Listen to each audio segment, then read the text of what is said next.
Kapal sampah yang diberi nama Greenport ini mulai melakukan uji coba mengangkut sampah laut yang berada di perairan Kota Makassar.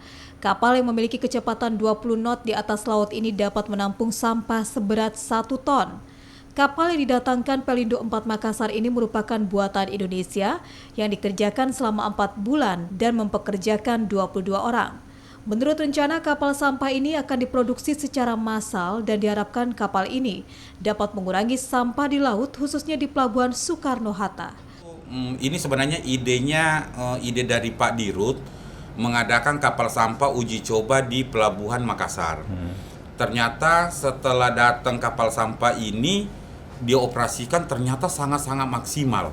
Nanti ada videonya, kebetulan kami sudah merekam. Iya. Ternyata kapal sampah ini ternyata baru satu-satunya di pelabuhan ininya yang bisa membersihkan sampah di laut.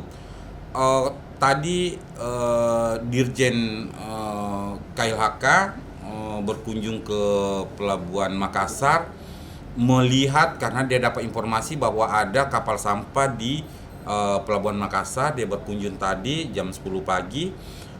Sampai dia ikuti kapal sampah itu beroperasi mulai dari Potere sampai ke Hasanuddin. Kita pakai kapal motor pandu, dia lihat, dia saksikan sendiri, ternyata sangat-sangat maksimal, sangat-sangat efektif.